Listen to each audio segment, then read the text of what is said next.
All right. Looks like we're good. I think we're good.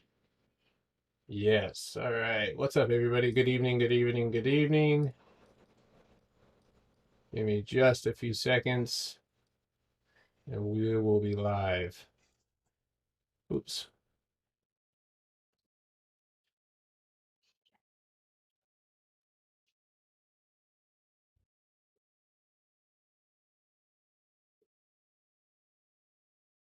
Yeah. What's up, everybody?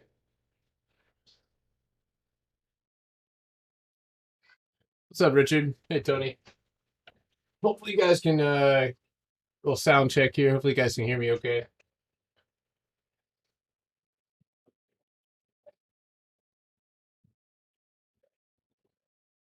Well, what's up? Just a second here. I'm going to go ahead and share this video, let everybody know that I'm live now.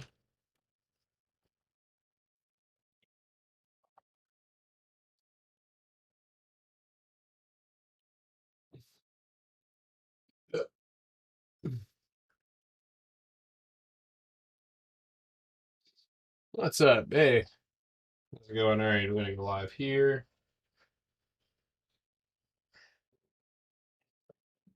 All right, boom, bada bing.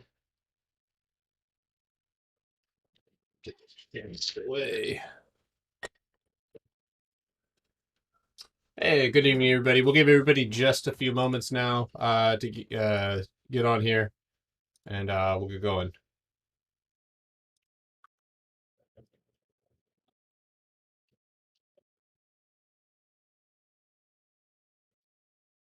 All right. Thank you for those of you who retweet this live every night. I do appreciate that with the social following, or regardless.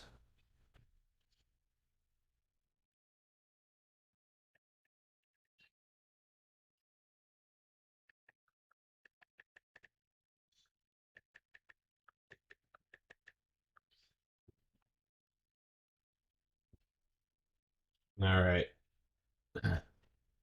What's up? What's up? What's up? All right, let's give it a we'll give it another minute and we'll go ahead and get started here.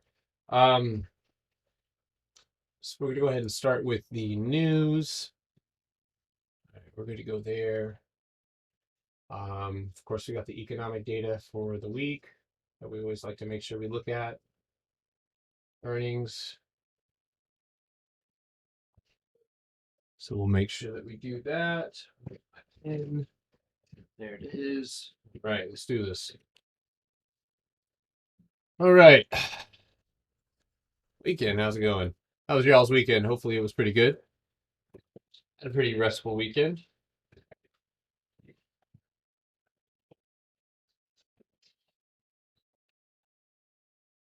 All right.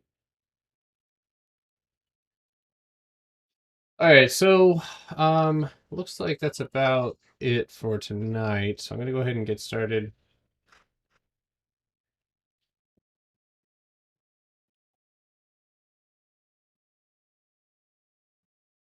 All right, there we go. Those of you here, we're live on YouTube right now. So if you guys link in the bio, that's where we're at. All right, that's it. Okay, so let's go ahead and get started with the news. So far, futures have been red. We'll of course look at that more as we go through the night. But go ahead and start off by looking at some of the economic data coming in towards the end of the week. Treasury budget. And one of the things that I love about this is, it gives us the impact of said data. So right now with small business optimism, core CPI, CPI just broke my pen. Damn, I'm gonna watch that live. Did I do that? Uh, sorry, I just broke my pencil. The thing hit and almost hit me in the eye. So we've also got import prices, export prices, all relatively low impact. But then towards the end of the week, as always, we have the retail sales, initial claims, continuing claims as far as joblessness. So of course, historically, this week is red. This is a very bearish week. What are the worst weeks for the S&P and the market in general? So that's definitely something to keep in mind.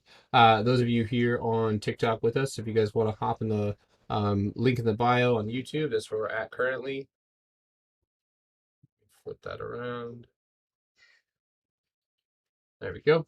Okay, so besides the economic data here, um, we'll go ahead and go over some of the news here. Okay, so as far as the closing prints last week, hold on one second. Where are we at? So let's go to the major ETFs. Okay, so as far as the SPY QQQ is concerned, SPY is sitting at that 50-day EMA. We did have a considerable pullback with quad witching. That pullback did take us down to that 50-day EMA on the daily, and it is where we have cyclically bounced. We've seen that bounce. I did want to point out one thing, and those of you who don't use the 500 HMA, it's a stronger indicator, right? So it's going to give you those long-term trends, right? The last time that we've been underneath the 500 HMA was during the COVID crisis, during the heat of it. We ended up crossing below 320.50 and entering into the yeah, so anyway, sorry. I just somebody doorbell. So we basically dropped down below that HMA and had considerable amount of downside from there. Now, going into this next week, or this week, we will be underneath that 500 HMA. So that could cause us to see some downside being underneath that major moving average. Okay, so and we'll go into the smaller setups. Same thing with the Qs. The Qs sitting at that 500 HMA, also that previous little tiny demand zone that we built, looking to break that and potentially have us back down to that 370 mark. And we'll go more into that tomorrow morning. So IWM, let's see here. Hold on one second. ES. Why am I not getting mini futures here?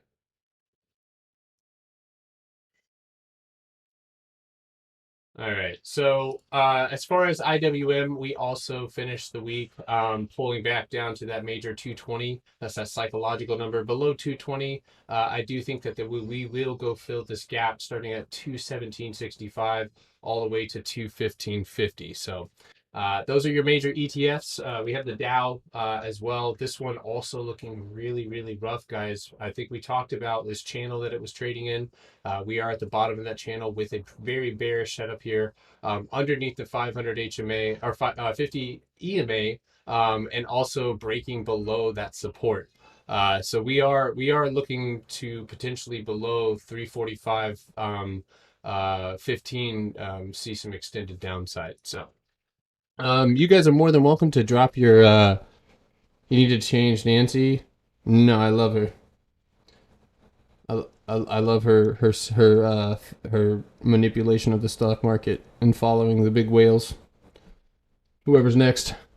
Okay, so I will take your guys' chart request, guys. It's not a super eventful live tonight. I just want to give you guys what I'm watching, some setups that I'm looking at, and then I'll take you guys' requests. We'll look at some longer term trends, and we'll go from there. There's not a lot of people on YouTube right now, so if you guys are on YouTube, I am watching. I will be taking requests on YouTube only.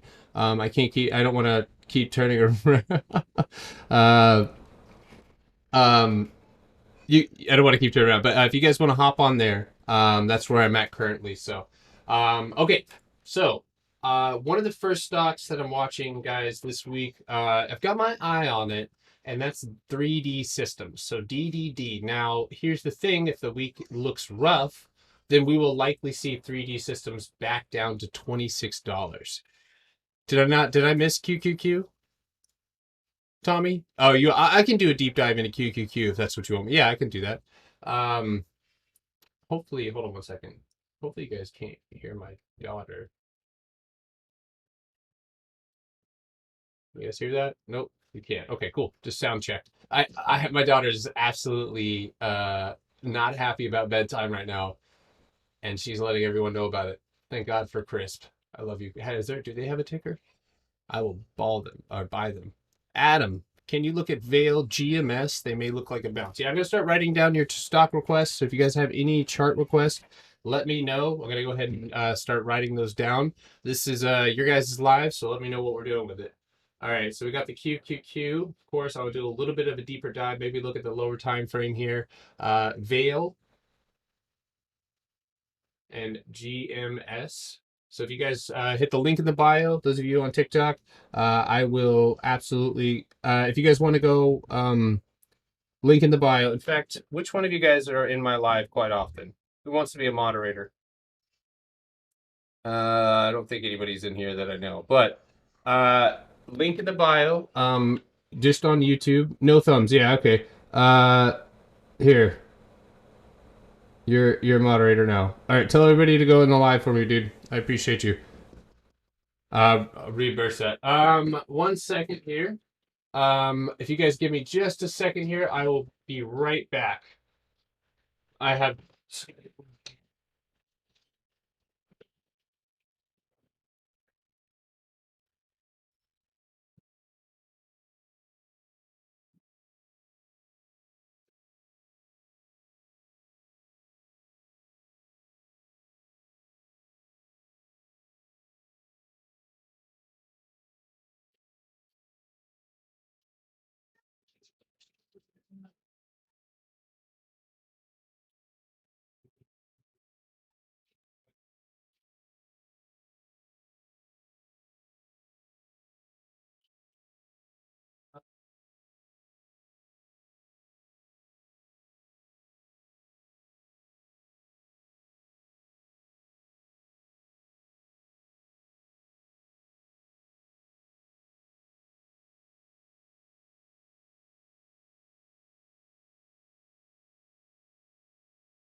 one second, everybody. I'll be right with you.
All right. Yo, I am really sorry, guys. Sorry about that. Thanks, guys. You guys just hung out in here. I appreciate it. All right. I only lost a couple people. All right. So let's go ahead and get right back to it. So anyway, I'm got my eyes on DDD. It's not a and here's the thing, it's kind of wrapped up in a bilateral triangle, right? So it could go either way. But what I like to see is I'd like to see a stock that's really high, really consolidated, and if anything, building a supply or demand zone depending on where we go from here. So DDD is one that I will be watching tomorrow. Again, a range break. So a break above, I think a good safe break I'm looking for is that $33 break, 32.50. And then below to the downside, I'll be watching that 28.60. I think we might get a good move on 3D systems. But that's that. So another one that watching, and you guys have been watching this one with me, is Snapchat, and I'm going to give you guys the setup here on Snapchat. So if you guys are tuning in with me right now on live and you guys want your tickers charted, please comment them in the YouTube chat, if you please. What am I, 10? But if you don't mind, that way I can see them, and I know that you can see my chart, and then I can actually show you what I'm watching. So I appreciate that. And those of you guys who are spamming the like button, gracias, because that's all TikTok cares about. Okay, so this is a really interesting setup. So we have a massive gap, and I just made a video on this, so you guys can go watch my whole video breakdown on Snapchat if you like. But Snapchat here, nice bilateral pattern. Okay, we broke out of the bilateral pattern to the downside. Okay, so this is the support that I was watching. The support was broken, and where did we bounce off of? We bounced off of the gap at $70. I think we actually hit $69.85, but $70 buyer stepped back up and they elevated the stock back up to 71, where we curled up and retested the very same resistance or support that we broke as resistance. So what I'll be looking for is a reversal below 73.50 to enter my first position, and then below that 71.44 I'll probably just go ahead and pull the trigger on that $70 strike. And then from there, if we can get into the gap this week, I think that we might see that gap get filled. It's going to be a lot because the gap doesn't get filled until 63.75. So it might only be where we take 50% of that trade and then move on from there. Can I please chart MAT? Yep, I'm writing all these down. So if you guys came from TikTok, I'm writing down your charts right now. So I can't really keep up with them with all of the requests coming in. So if you guys want me to take a look at the chart and see the screen, just go ahead and hit the link in the bio on TikTok. Okay, so I've got Vail, GMC, MU, and I was about to chart Yo Soy, but that's Spanish, and you can't chart that. Okay, just got in, thought I was in the Twilight Zone. No Twilight Zone. Okay, MMAT. Thank you guys. All right, so anyway, Snapchat, you guys got that one. High probability gap. Of course, that pattern would get blown and no longer be valid around 76.75. At that point, I'd just leave the play alone and move on from there. John Paul, Wish and Sun L. Wish and Sun L. Got it. All right. So another one that I'm going to be watching is Lulu. And of course, we played Lulu. I told you guys I was about to develop a very unhealthy relationship with Lulu, and the bonding has occurred. So it's too late for Lulu. I will now be playing the dog shit out of it. So here's the deal. Okay, if we pull back now, Lulu just got a really awesome price target raise at all the way $520 from Gigamon, or excuse me, Oppenheimer. Gigamon, what the hell am I talking about? So with that, we have a earnings cap that is really gnarly from 379 all the way up, and I guess a little bit of that has been filled at 315. Now if I would expect if we have a down week and this shows relative strength that we will see Lulu potentially hold this 315 level. Anywhere below 315, support is broken, and we are more than likely going to see Lulu head down to fill at least some of that gap. I would say at least to 400. And then with that right now, as long as we stay above the 9-day moving average and above this resistance, I'll be marking a potential target to the upside if we stay above that line throughout this week. This week is historically bearish. I really don't expect anything to change with that. I do believe we will have a bearish week. Okay, so UPS chart, yeah, for sure. UPS. Those of you just tuning in, Pelosi, hey, Nancy, my girl. And I'll just play him. If you want me to do that, just hop in the YouTube right now. I'm gonna go ahead and check that out for you right now. Is Lulu a double top? No, it's not. Lulu would need to hit the same price mark around 435, 434.16. Okay. So yeah, there we go. All right, so that's really all of my watch list for the time being. I do have another stock that I'm watching called Path. This one has a high probability gap to the upside. If you go to the 4 hour here, you'll notice that it does have this downtrend. I'm waiting for that downtrend to get broken. When that downtrend gets broken, which may not happen there, we may go back down for another drop down splash to $53, maybe even 52.50. If we do bounce around that zone, then I will likely take a upside position for that daily gap fill as well. I would also like to mention that there was a $60 call sweep going out until October. And that would be about 50% of that gap. So I like gaps. We'll look at gaps for potential plays. Usually, I mean, 91.4% of the time gaps get filled. So that's a high probability. Gap plays are bread and butter for us here. So UPS and LWLG. Okay, I got ASTS, right?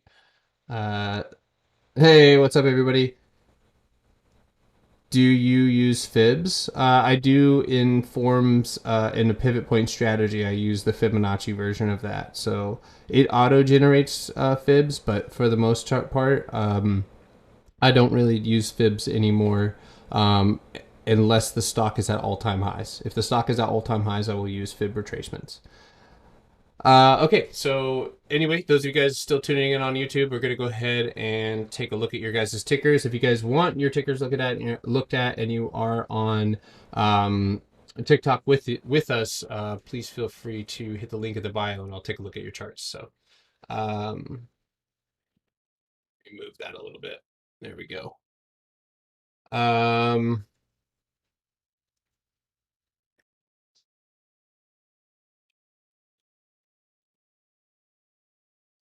Okay, so let's go ahead and let's get to your chart request. First one was Q's.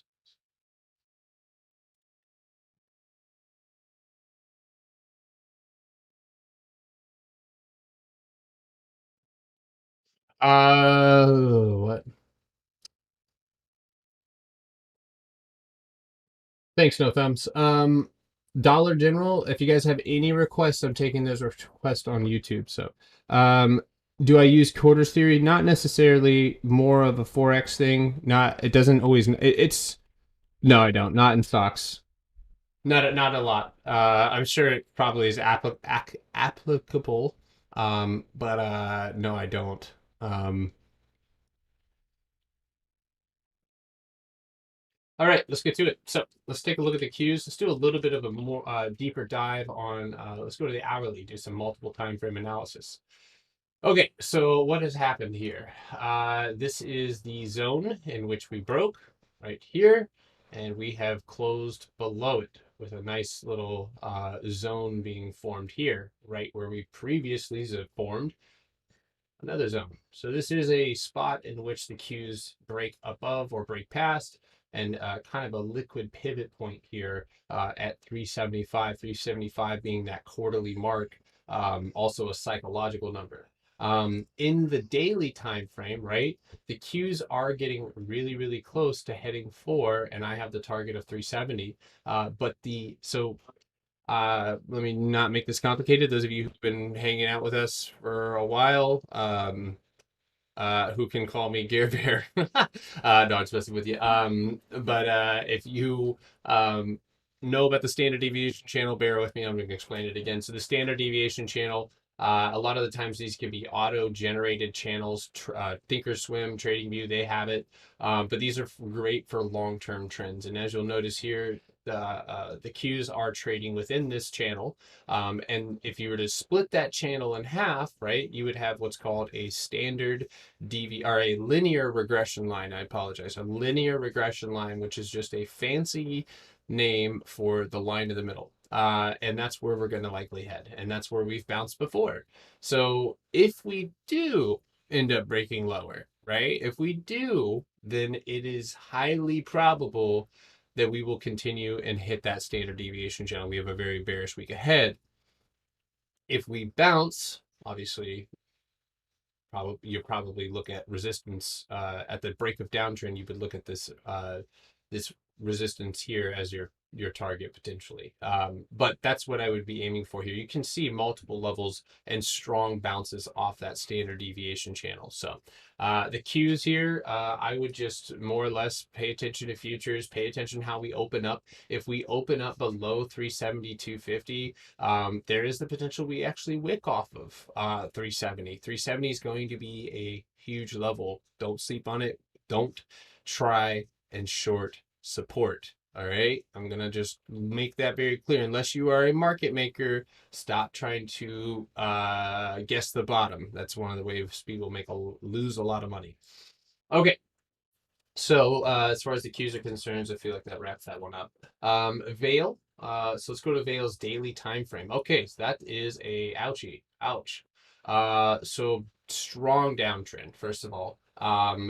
Not only that, I am a EMA trader, so I like to use the EMAs, and the 20, the 50, the 200, as well as the 9-day moving average. And what this would be called, regardless if it's the up or the downside, is an EMA crossover, right? So a golden cross, those type of things. So you have this 20-day and 50-day EMA both going for that, or you have the 20 and the 9 that have already crossed over, a whole ribbon indicator that's over, and now the 50-day. So I would imagine that now that you've made it down to the bottom of this zone, that you will likely have some sort of bounce here for Veil. Now, this could end up being a channel in which Veil trades in, right? So Veil bounces up. It has a gap to fill all the way up at around 1741. So this is a good place, I would imagine, for a bounce. So you may end up seeing a bounce. Now, whether or not this bounce ends up being, where you rebound and head to the upside for good,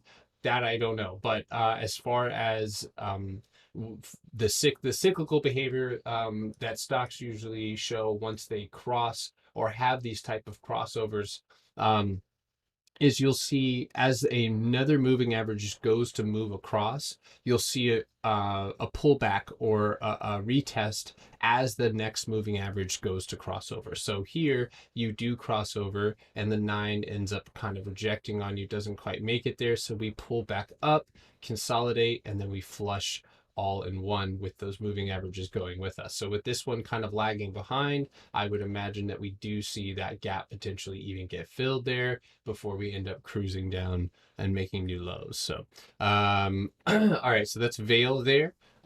We've got GMC. I think that was what it was. Well, that's not right. If this is a real stock, is that real? GMS, I'm sorry. Solana will go if you guys are following uh Ben Armstrong reckons XRP to the moon. XRP will get to maybe about $10 or $15. Go look at the market cap. And go look at the fact that most of the XRP is being held by XRP and will continue to get inject more of it in. The market cap would be somewhere like worth more than America or something like that. So if you guys have any chart requests, hop on YouTube. The link is in the bio. I'm doing all requests on YouTube. So that way you guys can see me, see my screen, and see exactly what I'm talking about. How about RSI stock? All of those requests I'm taking right here where I can make sure that I see them. So I see you guys right here. Those of you in the YouTube, I appreciate you guys.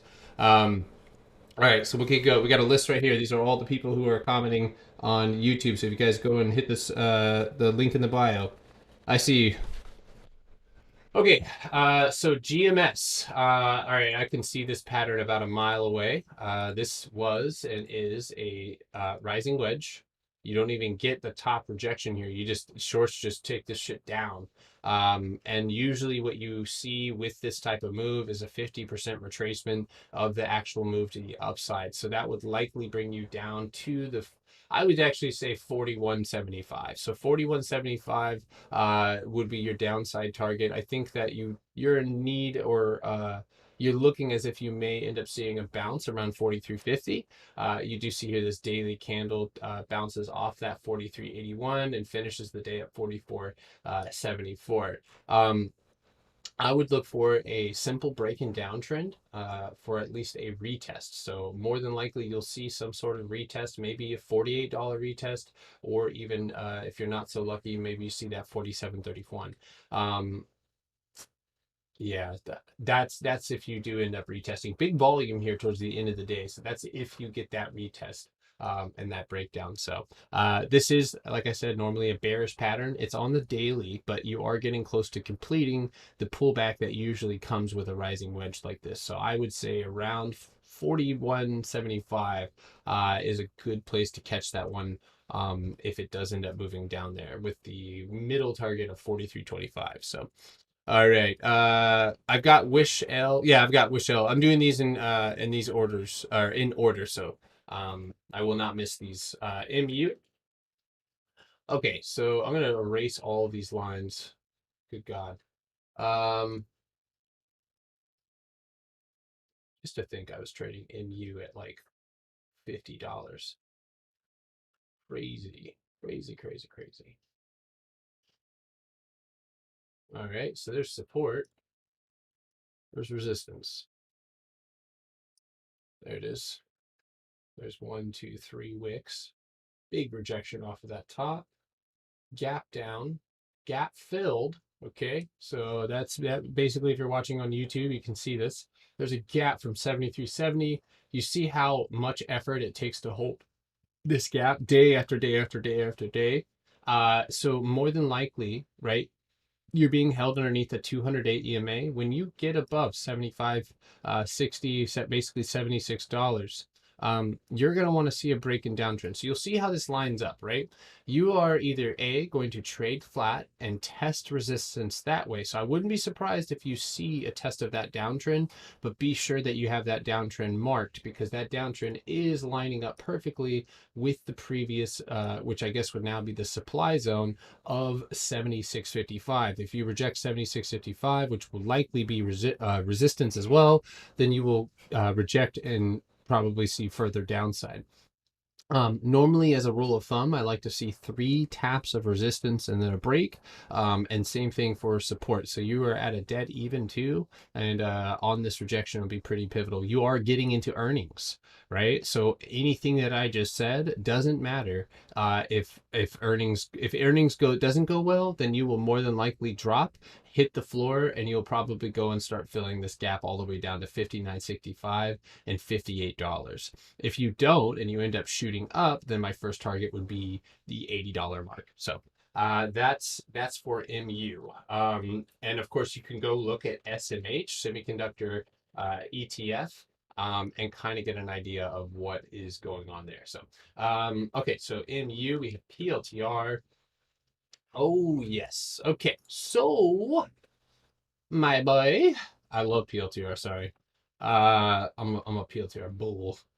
All right, so try to get rid of all these garbage lines here. This is a good example of a inverse head and shoulders, right? Shoulder here, or head, excuse me, head, shoulders, knees, and toes, Garrett. Shoulder here, head here, and shoulder there, right? So that, and if you guys don't see what I see, let me flip it around and you'll see it then. Okay, so 1, 2, and a 3, right? So a little head and shoulders there. We'll flip that chart back around. Boom, bada bing. That is a very bullish setup. So once you break that apex or that $27 mark, and you did in fact test that, you're going to be looking for a retest now.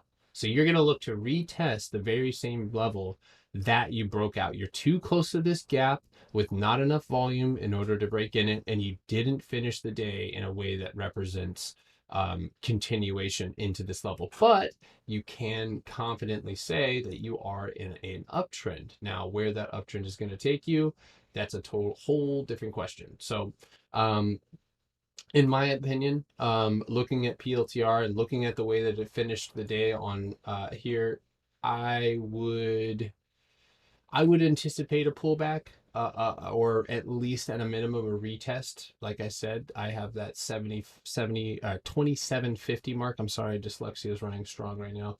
But I have that 2750 mark here on PLTR for that retest before you break out. Anytime you make a strong breakout, normally on any time frame, you're going to see some sort of retest, and that's usually the best time to buy. So great, I'm in. Please DG. Yes, I will do DG. Any of the stocks that you guys are just throw them on the chart. All right, so I'm gonna do one of each person's request, so that way everybody gets um their ticker charted. All right, Baba. I don't mind looking at AMD. Sure, thank you for asking nicely. TPH. All right, if you guys want your ticker charted and you guys sitting on TikTok, make sure to, oops. Anyway, make sure to let me or hop on the YouTube. I will answer your questions on the YouTube. I can't turn around and do both. I want to make sure that I'm, focusing in. So if you want me to look at Hood, just hop in the YouTube and comment Hood, and I'll take all your requests that are commented. So Dollar General, TPH. I'm gonna go ahead and shut it down here in 4 minutes. So if you guys have requests, go ahead and get them in there. Any duplicates. So if you have already requested one and you throw in another, if I can get to it, I will. If I can't, then we'll get it tomorrow. Okay, so TPH, we're doing Sun L, and we're gonna do PLTR. All right. Well, we already did that one. Whoops. Okay. Great. I'm in. Please, Dollar General. Okay. Please, Dollar General. I have a family. All right. So let's go ahead, keep it moving. I'm just gonna keep it rolling, guys. Matt. Matt. I can't do it. Meta Metals. I think that this is one of those pumperitos. I think people are trying to a lot of pumping action happening here. So let's go ahead and take a look. Oh my God. What happened here? What did they do? What did they do to you? Meta Metals. So some soft ass metals happening around here. Okay, so I am going to just focus in on right here. And I will say that you came off a nice squeeze right here on the TTM earnings. Kind of, it looks like may have fueled that as well. Climbing up above that 200-day EMA, and I will say that you do have a little bit of a flag set up here. Oops. So little flag. All right, that's bullish. Go to the 4 hour here. Yeah, look at that. All right, so you got a little flag. This could end up getting ugly. You want to see, I'd like to see a little bit of a cleaner one. But right here, I would look for the break past $5. So where my whole ribbon indicator. I often use this whole ribbon, guys, as either a late entry. So if I can't catch a stock as it breaks out and I'm waiting for the retest, oftentimes it'll be the lower time frame whole ribbon indicator where it retests first, or the more bullish moving average. All right, so I got Hood. I got those as well. Hood, space, and plug.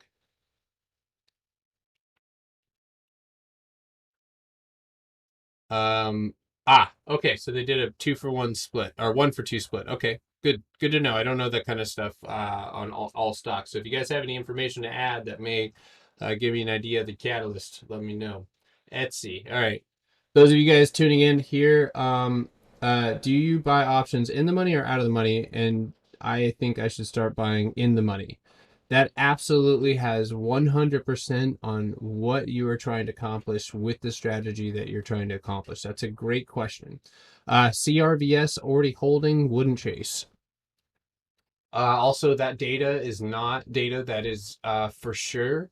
Most, in fact, that's just testing data that came out. The news. Those of you, if you don't have Benzinga Pro, that's why I use that because I get that news before anybody else. We entered as soon as that news came out. We got in at a really good fill, and we ended up taking that one up into the $4 range. So for me, I honestly would leave that alone. Uh, Day trading options as a strategy. I will talk more about that because I want to keep charting here. But you know, if you're scalping, that is probably better to go right outside of the money. If you're scalping with weeklies, so if you have weeklies, um, and you're like in the money, you may see a contract going for $180 or a buck 80, and then outside the money maybe it's going for 60.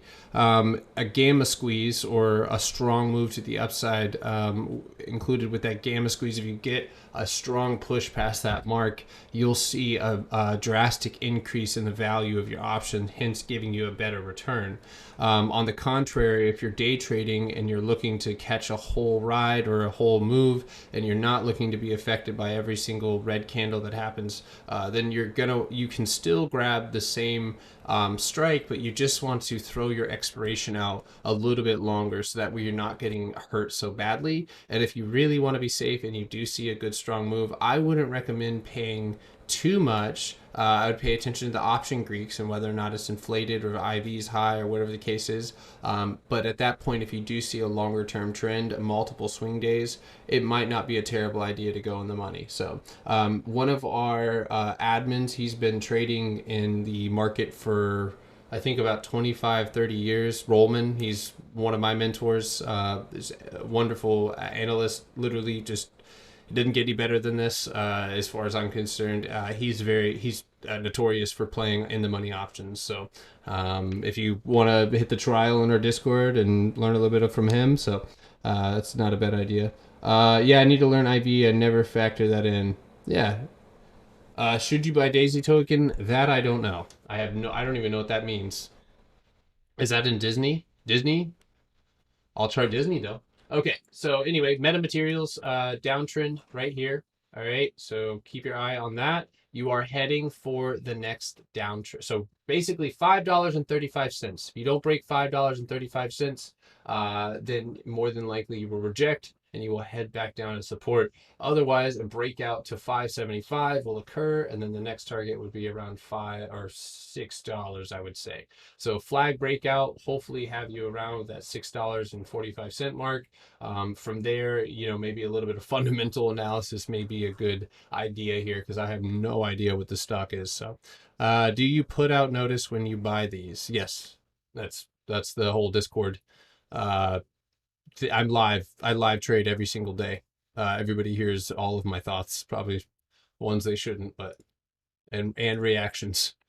No spy puts. I wouldn't short support Yair.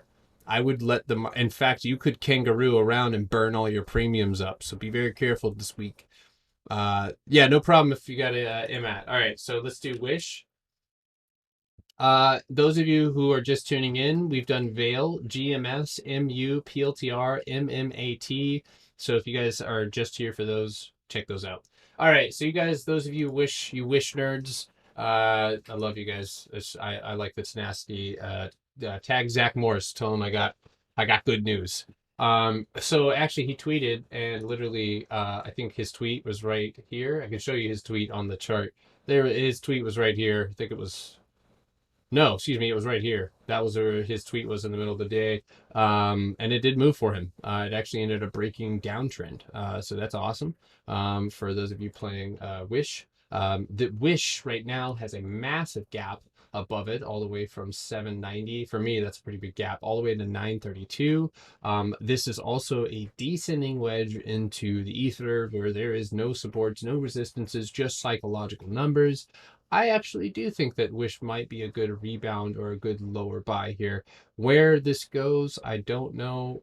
If it's just based on social sentiment, then that's fine too. I would say that above 715, and then with the first immediate target of 775 and then $8, that would be the play that I would be looking for. If you don't make it past 810, then you may end up falling back down, but otherwise the gap needs to be filled to 932. Yeah, so me screaming "Let's go" into the mic on Discord is my favorite part of the day. Nice. um, Roy have to pay for noties. Yeah, you can try the trial though. Yes, we're getting to NVIDIA, I promise.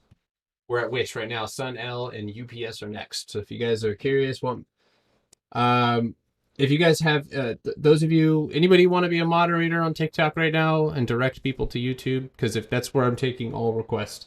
If you guys want me to take a look at your chart, want me to take a look at your ticker, hop in the YouTube, hit the subscribe button, and I will. If your comment ends up in the comment chain, I will try and chart it. What type of trading do I do? I scalp the bell and I day trade. I do all trading. I swing trade. I sell covered calls.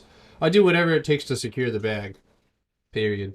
So if the market doesn't provide day trading opportunities, then I can sell covered calls on long-term equity or whatever the case may be. Except for Microsoft, because I dumped all of my Microsoft at 305. I do trade penny stocks. Yes, I do that in the morning, oftentimes before the bell. I have ADHD, if you didn't notice, and it does. I guess one positive thing about that is I get really bored just doing one thing, and so like while I'm day trading, like I can't just watch my position go green. Like I'm gonna buy weeklies underneath it, right? Like I'm gonna increase my profits. I'm gonna up the score, or if I'm long on something and it's falling down, I'm not gonna watch myself lose money. I'm gonna fucking buy puts and I'm gonna make money as it falls back. Viscotti Hottie, that is the coolest little name. I love that shit. Viscotti Hottie. I think I just like the word Viscotti. I kind of wish that was my name. I guess it's America. I could do that if I wanted. Change my name. Change my name. Change my name. All right. So Wish looking like a good bottom here. Potential double bottom. Watch that one to cruise below previous lows and blow that pattern out if it doesn't work out. So Sun L. Sun L. Okay. So this is, they fucked up. They've been around since the beginning of this year, and it's been a total shit show, it appears. You've got multiple demands, or I guess that would be a supply zone above you. So this is kind of where things get a little fishy. You do have a gap. The gap starts at 693, ends at $7.43. That gap can be filled. It does appear that you are in this downtrend right here. So you're not even quite there at that downtrend unless this wick plays out, ends up being anything. I would let this trade come to you. There's no sense in making this more complicated. So basically in the gap above the 50, you could potentially fill that gap and go and hit downtrend. Other than that, to the downside, you'd watch this one fall back down and below 580 with the first immediate target of that 465 based on that whole ribbon indicator. There's not much else to chart here. Resistance is right around here at $7, but that has everything to do with timing. So TA on Spotify. You should do noties on Twitter. I would, but I have a very, very good reason on why. Yeah, I'm gonna make a whole TikTok on on how ADHD and trading works for me. Uh, or doesn't work. I don't do notifications on Twitter because I can't control when people. Nobody can hear me. It's just a blank piece of paper, and that's how most retail loses money. Like with all of these like newsletters that come out and Twitter accounts, like you either are there and you have it like Discord where you're waiting for the notification, or you catch it late and it's just a good way to tarnish your name. And I don't want to do that. I'd rather be responsible. Uh, So, Dan, we don't really offer that kind of chat, brother. I'll be 100% off. My goal is to help you find the calls. My goal is to help you find what works for you. My goal is to help you build a strategy that if you ever decided to leave our group, you could do that. We have somebody on Twitter. He's probably on the live right now. If you are, say hi. He left our group, guys, and I am happy for him. I talk to him quite often. If and he left that group. Yeah, you leaving? Oh, you found the maps. You found the maps. Okay. Dude, message me if you need anything. Okay. Anything more? Can't think of it now, but yes. Okay. All right, go get him, Tiger. Um, oh, I need to cut the back of my hair. Nobody gonna say anything? But anyway, Dan, just to be honest with you, man, it's not that kind of service. You know, I do provide calls every day. I do trade every day. But my goal is to help people find what works, what is going to work specifically for them. So if you're looking to just have straight calls, no effort, you could probably get away with that, but you would still have to have some sort of understanding of what we got going in. But I'm more than happy to answer any questions outside of the Discord, as long as you're here on Twitter, on Instagram. Ask me anything, and I'm more than happy to uh, help you. Ask her to get more yerba mate soda. That's Manny. Manny's the yerba mate plug. Okay, so Sun L UPS. All right, yeah, okay, so you guys can already tell that I am on UPS's ass, and I have been for a while. No, it's a little it's a little weird. So right here, I'm kind of deleting these. This shit's actually kind of wild. So, in my opinion, y'all, like I think this is one of the most gentle breaks of support that I've ever seen. We've like literally not broken support. We've just slid across it. So this was the support that I had. We ended up rejecting that 9-day moving average. Dan, so my recommendation to you is what penny stocks should I buy for tomorrow? I would recommend hitting the link below, getting Benzinga Pro, right? That is going to give you an idea of the top movers. From there, I can't, I'm not going to. I'm not going to tell you what penny stocks you should buy because everything about penny stocks is based on reaction time. How does this price action look? What is the news catalyst? And how far can this thing go? How long has it been in existence? What is the news and how does it affect the stock going in forward? So that would be my answer to that question. That ABML, American Battery Metal Recycling Company, is a company that's a penny stock that I like, but that's a long-term play. So anyway, UPS guys, and I'm sorry to disappoint if anybody feels like that's a bummer, but that's just I like giving that kind of value. So anyway, so 188.33. This is a major rejection candle off of the 50-day EMA. I love it. The 50-day EMA and UPS are friends. That's one of its favorite moving averages here. So here's the deal. We have a pretty decent gap below us to 180.50. That's below the 200-day EMA. We have broken support with some pretty bearish candles here. We're actually, in fact, UPS may end up making it back onto the playlist. I shouldn't do it, but I'm gonna do it. So anyway, I think that you got an $8 move. You have the first immediate target of 185. That's a psychological number. That's 50% of the gap. Normally 50% of a large gap gets filled. You'll see some type of consolidation resistance or support, and then you'll end up breaking that. And then, like I said, 180 is the fill there for UPS here. So anyway, I would look for you did have this bilateral pattern here on UPS. If you ask somebody who didn't know, who may know me, who may have seen my account, maybe sometime the other time that we played UPS, they may have seen that I still have UPS puts for 180 expiring in November, but I don't know that for sure. Anyway, so 185 is the target immediately after you break the 188.21. So Do I trade crypto? I don't actively trade crypto, but I know when to take profit and to buy.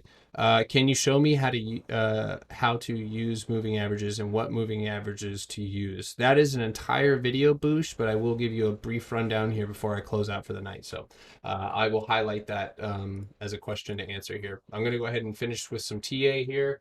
All right, so we got UPS. That one's pretty self-explanatory. LWLG, Lightwave Logic. Okay, so this one's trading at $11, shooting all the way from $1.55 in June and ripping all the way to $17.23. Now, this thing lost 50% of it before it retraced and bounced at $6 and reclaimed the $11 mark. Now, from here, I can already see that there is a smaller or a, a lower time frame support being formed here running off of this swing low. So right here, it looks like this is your active support. This stock in particular, I will say that there has to be some sort of news. I don't know what caused it to move that way or what they do, but that's going to be a pivotal part, play a pivotal part in whether they move forward or continue to the upside. Um, this does have a nice rounded bottom, and I would argue it's a little bit messy, but I would argue a inverse head and shoulders. Okay, so that this shoulder is a bit of a stretch, but it still has that nice curve. So anywhere above that wick fill, your first immediate target is going to be $14 psychological number. Then the previous body high at $15, another psychological number. Once you finish at 15, you're going to be looking to take that wick fill back up to that 1735 mark. Volume, number one priority here. So that's what you're going to want to maintain. Otherwise, this pocket is where you rest until that volume returns. Okay, so AS, I didn't see ASTS in here. No audio? No audio. Why y'all ain't got no audio?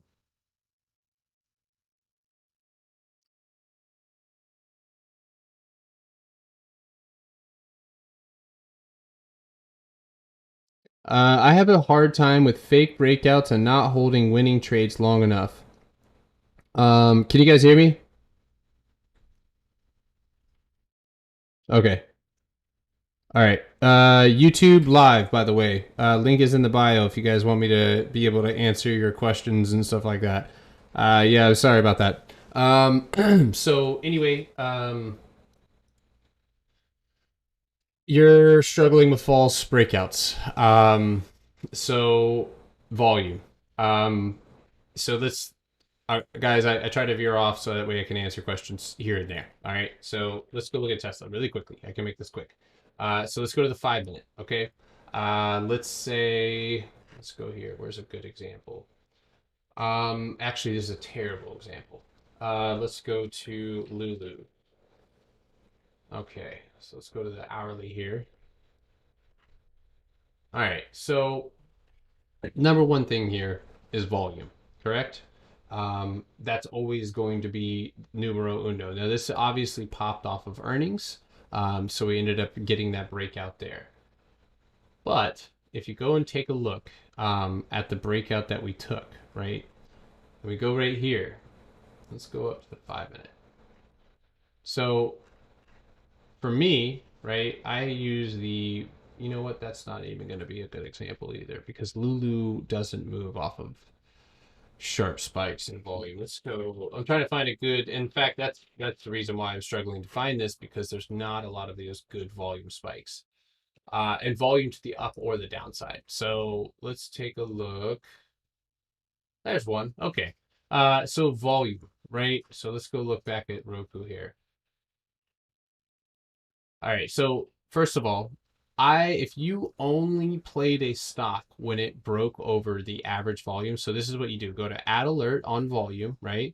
Or excuse me, you can go to settings, right? You can put in style and you can highlight the volume MA. I like to make that yellow. Now the volume moving average, right? And you can have that with an area, right? So you can make it so it's a little bit easier to see, make it a little bit opaque. Okay.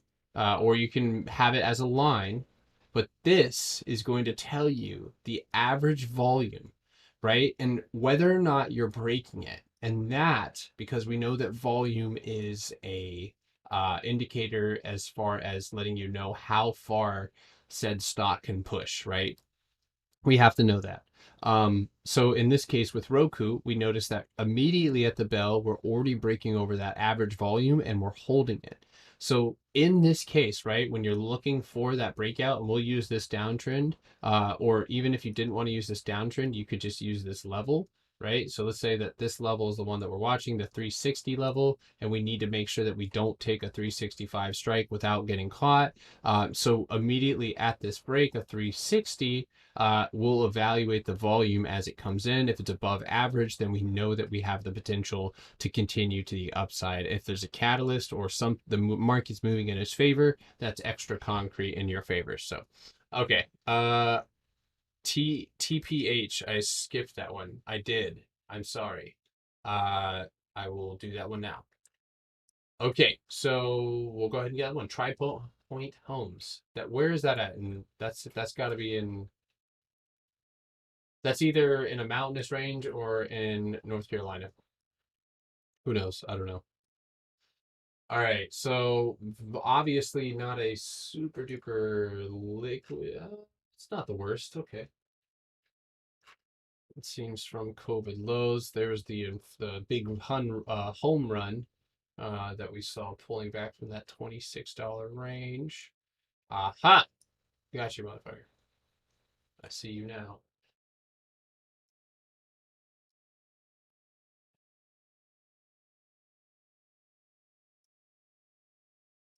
If you like smoking weed, you may hear you say, "Hell yeah."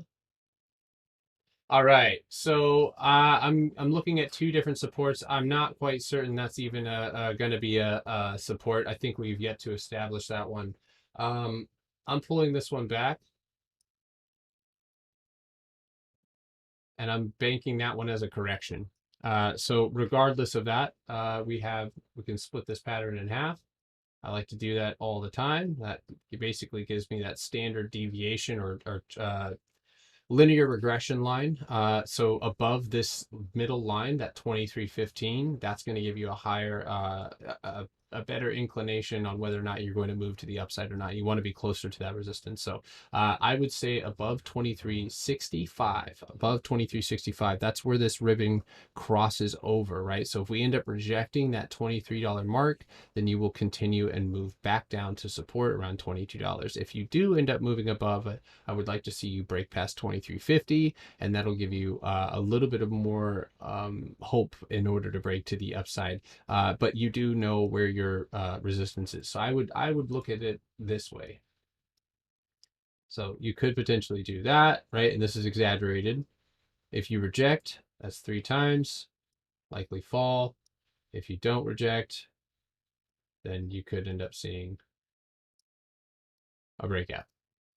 All right, so let's take a look at NVIDIA. All right, NVIDIA, as well as the rest of these guys, TSM, NVIDIA, all that good stuff. I am quite certain that we are going to use this as our consolidation range for NVIDIA. So I honestly am thinking a 208 retest. Y'all, if we lose 218, or really if we lose 215, then more than likely we will see that 208 retest, which is a supply zone underneath us, or excuse me, the demand zone underneath us. If you guys, I have not skipped Zoom. Wait, did I skip Zoom? I did. I'm sorry, y'all. I'm the worst. So anyway, so up below us, we've got this nice little accumulation here. We want to go and tap that. A quick lesson. You guys ready? All right. So below us, right? That's our demand zone. Okay. Demand. We demand the stock. Once we get what we want, we leave. We break out. Okay. But above us, so let's say we fall, and I know that this is not what you asked, but I'm just giving this to you anyway. So let's say we fall here, right? This has now become a supply zone. There's a supply of shares here in this. This is where buyers like to buy. This is where things happen. And so in order to, a lot of the times you'll see rejections. So the first initial target that I'm giving you guys is based off of the demand zone below us, correct? So we have Walls Trader coming in here with some positive comments already. He's commenting on the ribbon indicator. If you have anything positive to say or anything constructive, maybe do that, or we can hop on live and talk about it. But I do use lagging and leading indicators. They work for my trading style. And if you're making fun of people based on what works for them, then you still have quite a bit to learn. Anyway, so let's continue, guys. Below 215.80, watching that break below that for that 208 retest. Sorry, sometimes I gotta give it back. All right. All right, so let's see. Yo, wait, can you look at Snap Daily? It looks like a bullish wedge on the daily. If you, yeah, I did. Boosh. Zap is actually, or Zap. Snap is actually the ticker I'm watching this week. And you're gonna hate me, but I'm short. Maybe not short, but I've got feelings. Volume confuses me sometimes. I would see a huge bull volume, then a couple days, then stock drops back down to its previous volume on 1/4 of a bear. Yes. No, don't say sorry. Please, please, please, please, please, please, please, please, please, please don't say sorry. I absolutely love that you're asking questions. That's amazing. Okay, so volume confuses me sometimes. I would see huge bull volume. Then the next couple of days, the stock drops back down to its previous price with a quarter of the bear volume. Can you explain why this is? It is because you called me Gear Bear. It hurt me. Hurt me. We'll we'll go over that one. I am too. It looks like struggling at support. Yeah, well, I'm watching Snap tomorrow, so hop on to live tomorrow. We'll definitely go over that. So Carlos, let's go look at AMD. Okay, so this is the difference between a good news spike, right? So if you have a big spike in volume that's caused by a catalyst, right? So DKNG recently had a big spike in volume from like 65, got shorted down $5 one candle, and then no volume at all. And then all of a sudden, out of nowhere, when football started, it launched back up, volume picked up. A lot of the times, the first initial reaction to a stock, right, is going to uh, it's an easy target, right? So when you have a stocks news that attracts buyers, and even if the stock it cures cancer, or they're the first to do this, or either they've launched into whatever the case may be, then maybe it has the chance to continue moving it to the upside. Now with I trade on Discord and sometimes YouTube. But what we're looking for, and when that happens, a lot of the times the news just wasn't enough to give you that good solid continuation. Good solid continuation comes off of news, sustainable, good financial fundamental news. So fundamentals are the foundation in which technicals ride on, right? For me, when I see AMD trading at 10x, or not, I would say 3x the volume that it usually is for almost a week straight, that's where I am focused on taking high probability plays, because I know that the volume is sustainable based off of good solid news. So if you see a stock, then let's go look at DKNG. So you'll see right here where I talked about that first initial spike, right? So you get an initial spike in that one candle. Pew! In these two candles, really, you get two right after another, buying and selling that occurs. And then for the next day, nothing. The next day, towards the end of the day, those shares, a lot of buyers coming in, assholes, right? So they short it down. The news wasn't enough to give you in the market in general. So you end up getting pulled back down. So looking at the volume, you uh, a lot of the times if the news just isn't enough to give it that sustainability, then that's when you'll see that exact situation play out, and you'll see that all across the market, pharmaceutical, therapeutics, doesn't matter. So hey G, do you often chart off highs and lows on Wix? I know that's a very good question. So it all depends on time frame, right? So for DKNG, if you go out here the 4-hour time frame, right, it's a little bit easier to see these wicks. And yes, I am charting off of the wicks from the highs. From the lows, for the most part, yes. Now, here's where things get a little weird. So let's go look at Roblox, okay? Roblox, you've got to be able to see through the funk, right? Now, this is where corrections occur. And actually, I'm gonna bring up Microsoft. So with Microsoft, right? Um, if I was to go off of the wicks on the weekly, I would probably miss, right? Because these 1, 2, and 3 are all corrections. Very rarely do you have multiple corrections, but this was actually where retail traders were faked out, right? Because they know that retail is going to sell when they see a major support break, right? That's why sometimes even watching the daily or the weekly is a good time frame for those of you holding long-term shares. So with Microsoft here, you get 3 of those breaks below. So I wouldn't be able to chart off of that. So I had to, when going back, look through those, right, as not valid. And then with Roblox, right, you have a bilateral triangle forming here. And because it's still kind of a newbie stock, it's not quite there yet. So, or it's not quite as uh, solid in its support bounces. But you can see here, right, big giant wick there. Let's pull this right back up. I'm sorry. So big giant wick there, corrections occur right here. So you kind of got to be able to see through that noise, right, when you have situations like this. But for the most part, it's going to be I'm starting off of the most recent high. And here's why I said multiple different time frames, because if you're doing the 5-minute, right, there's not going to be a ton of wicks, right? You're going to be able to just chart off of this high and run it down. And honestly, that's totally okay to not regard these wicks as valid. But when you move up to the hourly, like I showed you on DKNG,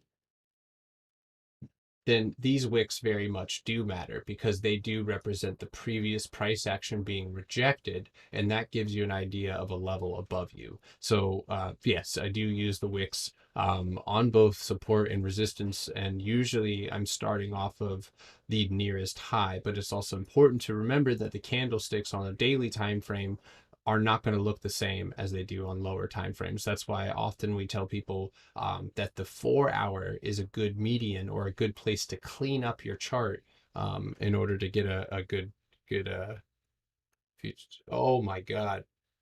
Yeah, no problem, Robert. Futures are you had me there for a second. Dow's down almost 200 points. Yuck. God damn. That's lit. I'm actually pretty lit about that. Why am I a bear? Um I am trading on TradingView. I think that if you're new, Webull is okay for newbies. Once you're ready to take things seriously, Thinkorswim, Interactive Brokers. But if you hit the link in my bio, I have a Webull. I'm actually going to be doing a Webull challenge. I meant to do one, I think, the beginning of this year. Didn't end up getting cleared. like, I did something to Webull and it pissed it off, so I wasn't able to take advantage of that. But I will be doing like a small account Webull challenge. If you guys have any request, oh, did this guy get back? LOL. Um, let's see. Did he say anything? Uh, yeah, yeah. I'm gonna boot him.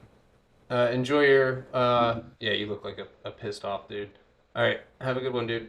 Peace. Go bother someone else.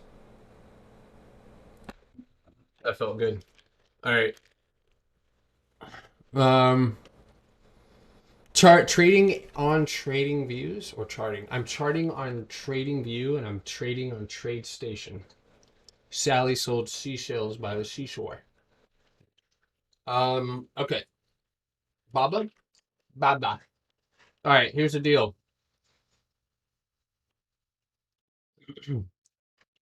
Our congressional members, House, Senate, boys are going to be doing further. We were postponed on our debates. I've got to pull up the actual article, but Nancy Pelosi, all those people are going to be talking about where Chinese stocks fit in our market, how things are going to, how we're going to create a more fair and balanced way for Chinese stocks to be in the market. So honestly, if you're looking at long term, that matters no matter what. That's period into story. That's number one. Secondly, if you do end up bouncing off these levels, the first target is 164. That's the 9-day moving average. You're well below it. You are bouncing off of that 153 level. A lot of retail down there, a lot of buyers down there. Volume here at these levels incredibly high. Dip buyers are absolutely present. In my opinion, I would look for that 165 break. That's the 9-day moving average. You also have this downtrend right here, right? So this downtrend right there, I would suspect at the height of the rebound without any catalyst at all, 175. 175, 174, somewhere in that range for a retest. The gaps right now, guys, they don't matter until actual real news is met. Now, I do think that the fact that it's building an absolute massive falling wedge tells us that there is something. And trust me, if Baba if that news ends up going well, I am all over Baba. Trust me, that thing will literally have the biggest green dingus you've ever seen in your life. Um, thank you, guys. Yeah. Hey, thanks, John. I appreciate you, brother. Okay, so we've got. I'm trying to keep it moving, guys. AMD. I think I did AMD. No, I didn't. I just was talking shit about it. Yo, Brian, what's good? Plug. Yes, plug is on the list.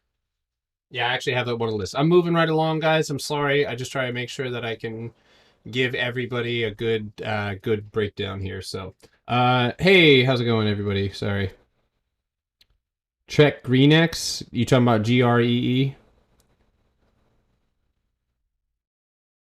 Thanks, Wally. I appreciate you, dude.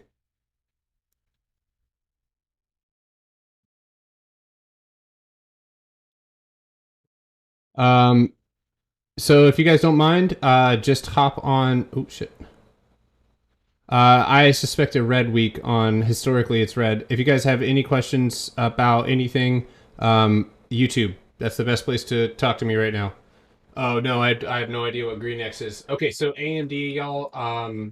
If you're a moderator in here, yeah, I have checked out Spy. If you want to go look at the stream, I literally did a recap all on Spy and the cues. So if you guys go look back on the live right now, you guys will see that. Can you do Kroger? I can't help but think, but every time I see plug mentioned, oh my god. I just said that a lot. That's beautiful. Thank you, Roach June. Papa Roach. Giggity cut my life into pieces. Yeah, I want to give that remix to Papa Roach, like a good fucking POD version of Papa Roach. Okay, so below right now, AMD, I am I give it to you straight. So I think you're gonna go pull back to I have the market 98, 91.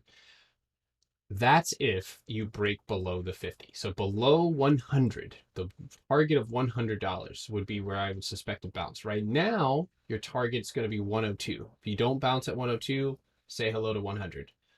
100's a huge level. I think buyers will step in big time on AMD at 100. The daily support for AMD is at 98.75. That's not any opinion. That's just where it's at. I know that not a lot of y'all are gonna like that, but that's just the way it is. That's where AMD is currently at. That's currently what I see as a support. That's still good because we're still in an uptrend. And if anything, if this thing curls up like that, we could see 180 towards the beginning of next year. So, which I think is totally doable. Look at the rest of the semiconductor stocks. Um, yeah, so futures are coming down. I tuned in perfect timing off booty plug talk immediately. Yes. Yes. Yeah, that was the best. Thank you. If you guys have any chart requests, again, just make sure to hop in live. Thank you guys for spamming the like button. I do appreciate that. TikTok's moderators are currently in my house right now, holding me hostage. I need 9,000 likes, or they'll execute me. Okay, so anyway, I'm just kidding. All right, we got AMD, Sun C. I'm pretty sure I already did that one. No, I did. I did Sun L. No, I already did Sun L. That's right. Okay, we're good. DG, Dollar General. So, bruh, okay, I'm gonna just take a second. You guys ready for some really cool shit? Check this out. All right. So, Discord is in the bio. But right now we're kind of filled up. I meet with most people who come into the Discord, so I'm not sure. I haven't checked it, but we might not have that many spots left. So, yep. Oh yeah, future's coming down, baby. Viscotti Hottie. NGL, like not gonna lie, or is that the stock? All right, so before I go into Dollar General, guys, I just want to share. Oh, you know what? Nope, never mind. I thought this was Dollar Tree for a second. Okay, so on Dollar General, okay, uh, we are on, if I'm not mistaken. Okay, that's right.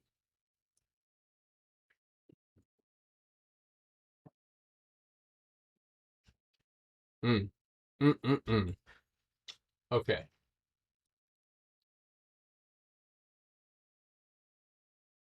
Peyton. Okay, just making sure it wasn't a stranger, because that would have been I said I was making sure it wasn't a stranger. All right, so this looks like your uptrend here. Okay, you broke it. So first off, you're below support. So that's number one.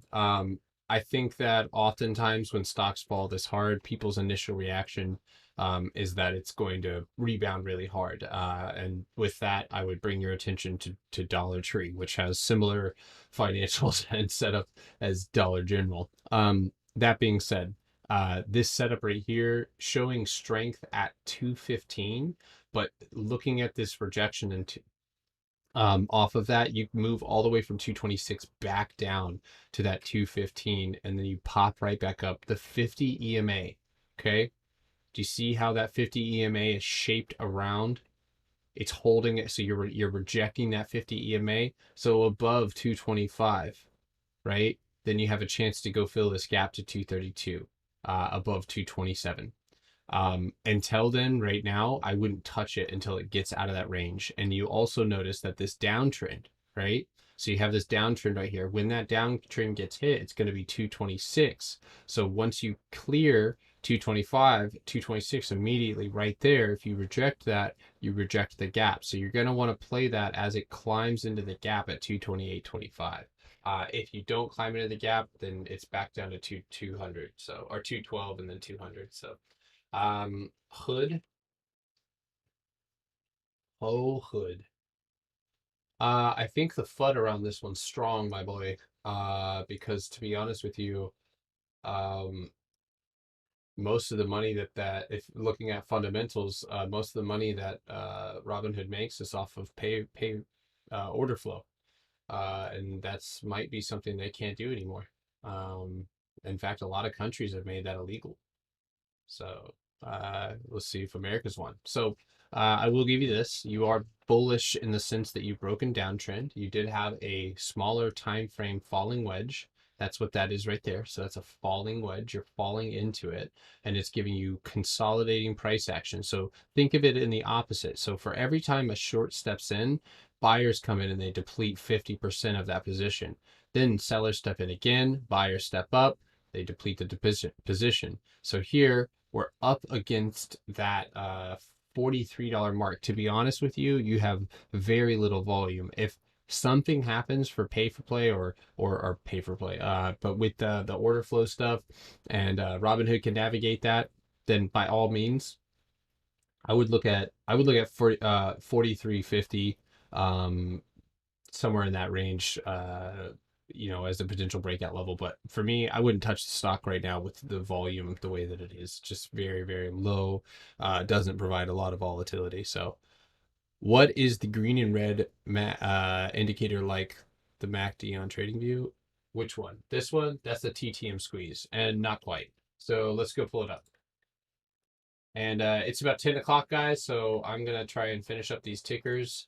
Be sure to join us tomorrow morning again, live pre-market prep. More important than post-market prep. It's good to put in the hours now, but tomorrow is when before the market is when the real work is done. So where did that go? Oh, there we go. So as you'll notice here, there's a bit of similarities, right? So right here, it's almost lagging in a way. I'm not a huge TTM. I more or less am looking for this, right? I'm looking for that squeeze indicator to fire off, not necessarily this histogram to roll over. That kind of gives me an indication, but it's similar, I guess, in these, right? But not much else. So, oh, the ribbon, my ribbon, my ribbon. All right, so my ribbon right here. So just a brief explanation of what the whole ribbon indicator is. Yeah, thank you guys. Appreciate it. All right, so what that is, for Microsoft, this is or this whole ribbon indicator. This is a momentum indicator, right? It's going to give me an idea of where the momentum is heading, up, down, wherever. So as the whole ribbon indicator thins, right, it shows you that there's very little movement or direction, volume in that stock at the time. So you can see the volume correlation here. Okay. What the fuck? Oh my God, I can insert tweets. Oh, they don't want that. Okay. Anyways, so oh, I could make some video about that. Anyway, so as you'll notice here, we have low volume, okay, and you'll see that we have a very thin whole ribbon indicator, okay. That shows you that momentum is low, but overall the stock is still being controlled by buyers. And in the contrary, when you make rejections, you'll notice that the whole ribbon indicator flips over and becomes a resistance. So this is almost like a liquid MACD. So it's, yes, in a way, going to give you those troughs live. So right here at the peak of that MACD, you get that sell signal right here, green. So, it's called the whole ribbon indicator right here. Whole ribbon, our whole suite by Insilco.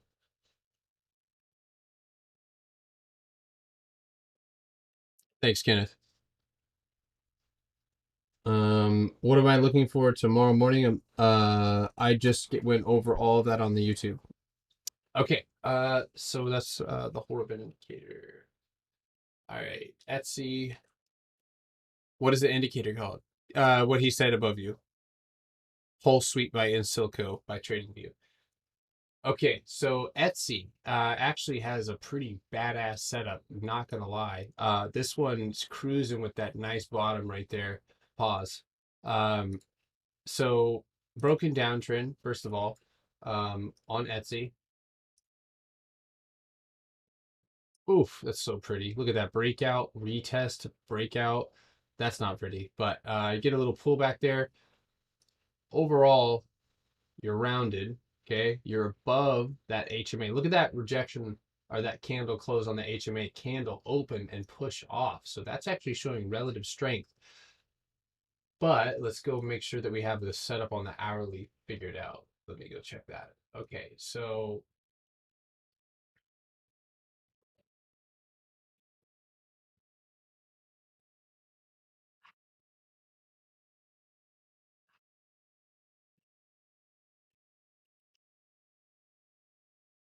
okay, so I'm going to be honest with you. I do think that you're in store for a little bit of a pullback. So watch for a drop down to maybe 224.33, maybe a little bit lower, 223. Watch for this pocket to be reconsolidate before moving a little bit further. But unless you end up, if you gap down to that mark, even better. Then you can gap fill it and break out. But Etsy overall, longer time frame, definitely showing a whole lot of strength here. But as far as the lower time frames, definitely probably in store for some sort of pullback here. Let me also, yeah, so you actually broke above that trend line there, so that's pretty cool. So that's kind of Etsy here.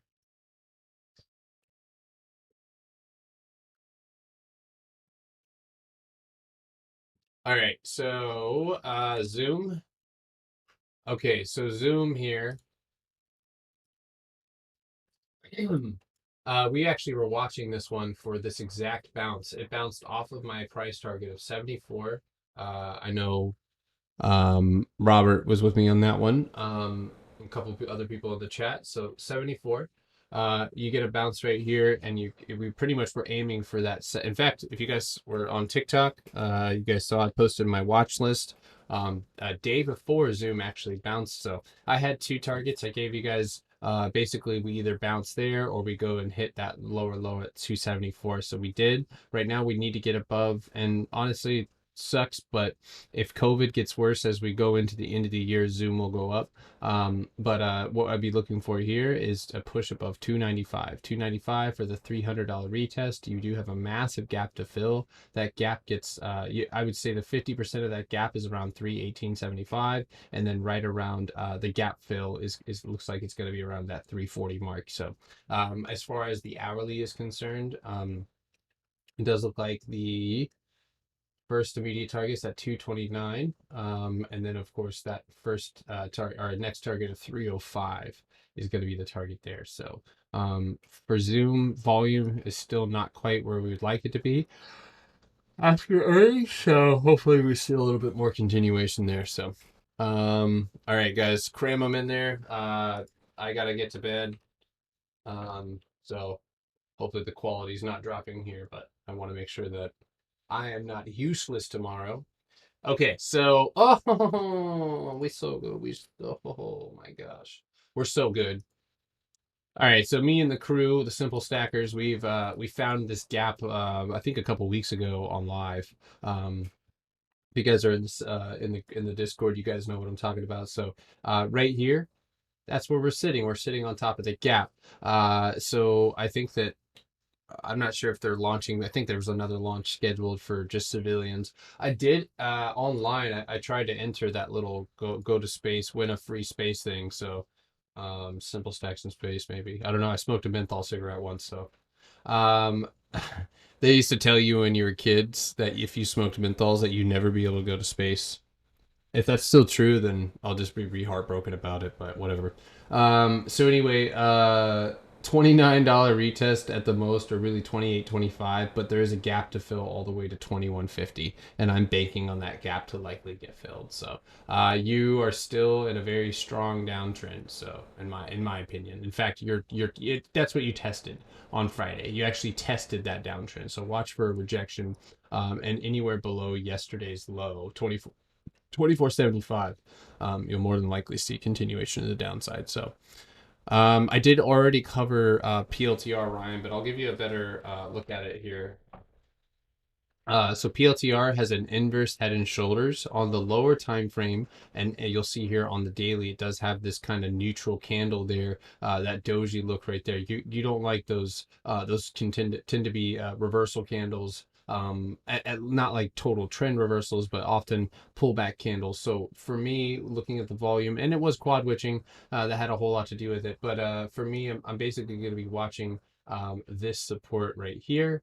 If this support gets broken below 24.50, more than likely you will go back and retest, I think, $28 on PLTR. If you look at the daily, though, this is relatively bullish, but you have broken that neckline. The gap, a target above you starts at $30, where there is a gap. A gap gets filled all the way at 31.38. So not, I shouldn't say all the way, but there's a gap to be filled there. So overall, bullish. I don't like how far you are necessarily from support. If you run this support line there, you'll notice that PLTR is in fact, oh shit, oh shit, hold on a second, hold the phone. This happens live, y'all. I'm a human. Look at that shit, I missed it. Oh my God. It's gonna need some milk.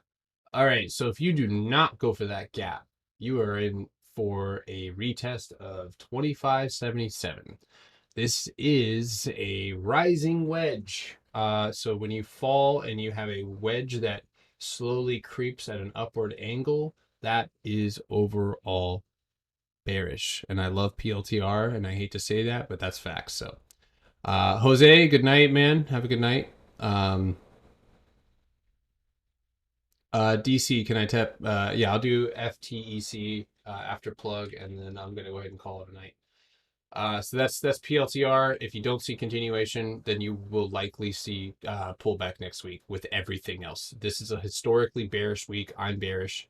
We'll see what happens, but honestly, it's probably a good week to take a vacation. If you want my honest opinion. Okay, so plug power. I gave you guys just a brief update on that one. I'll give you guys another one really quickly. So you do have kind of what looks like a reversal setup here. I'd love to say that it is. I would say if it is, right now the goal is to break from 2671 and push up to 2850. So plug. There's actually room for profit in there if you are scalping heavier or something like that. So from 2650, and then I think what did I have that 2835? So 2835. That's where I would look for that push up to the 200-day EMA. Anywhere above that, you could end up seeing a nice uptrend from there. I think plug. I'm actually not. I don't live too far away from plug power. Maybe I should just go there to the investor relations and demand an explanation. No. So anyway, a reversal continuation occurs above $30. So Fiverr's not done. All right, I'll do Fiverr and NGL and I'm done. Because I'm sorry guys if I skip one, but we'll do them in the morning. Fiverr. Fiverr. Okay, so I think some of you guys actually this was what on my playlist. You guys check the TikTok again. So Fiverr. The reason why I was watching for this one, and this actually is a high probability setup. Why is it a high probability setup? Well, as far as my definition is, I like to have a catalyst behind us. I like to have a gap above us, and I like to have rising volume or spikes of volume. I like a good, clean, cooled off RSI and a potential crossover on the MACD. And I don't know about you guys, but we got that one, nice spikes in volume. And what is this? What do we see? A nice potential EMA crossover. So with the crossover here, it's the 9, the 20, and the 50 all crossing over this 200-day EMA to hopefully give us our next leg up. 215, 212.55 is the first immediate target, 50% of the gap. Also previous, now that we've broken into a supply zone, more than likely we're going to go test the top of it, which is at 212. So I would say Fiverr is a relatively high probability play as well. And I'm adding that too, just in case. So, yeah, no problem, guys. See you guys in the morning. Thank you guys for tuning in. Those of you guys who've stayed on live, appreciate it. Okay, NGL, and we're done for the night. I'll look at shop too, just for you. And then I'm done. I gotta go to bed, guys. I've been streaming for 1 hour and 41 minutes.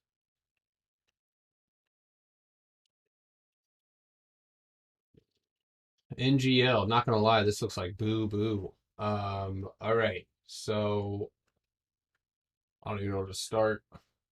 Maybe go to the weekly here. All right, this thing's dead as a door now. Oof. So here's your downtrend, maybe. Actually, I think you got a near downtrend here. Yeah, look at that. Lines up with your 200. All right, so all right, I'll put it this way. You're at a pretty drastic low. You're not making a move to the up or the downside around that previous support. If it doesn't go down, more than likely it's going to go up. Watch it above 273 for a retest potentially of $6. I don't know what they do.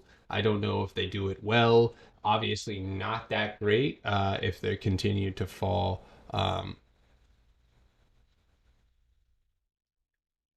Boosh, yeah, feel free to DM me at any time, guys. I have a Patreon that's totally for people who want to be able to like text me, call me. I make videos for them, that kind of stuff. But you guys are like, that's a totally different thing. You guys are welcome on Discord and Twitter, wherever you can, to DM me and ask me questions. May take me a while to get back to you, but yes, I'm gonna do F Tech right now after NGL. I'm sorry, DC. I'm kind of tired right now. If it's been a night. I owe you two tickers.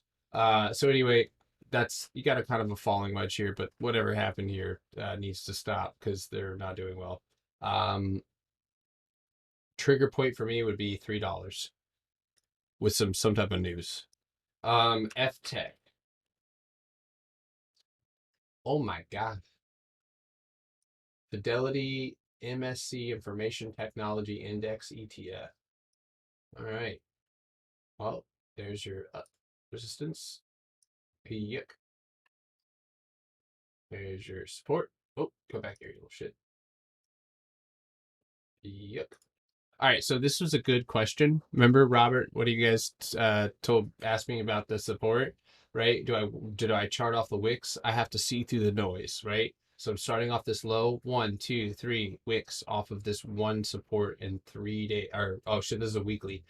So each week, you get three bounces off of that. So this is where I look through the noise, and we're actually gonna go to the daily here. Sorry.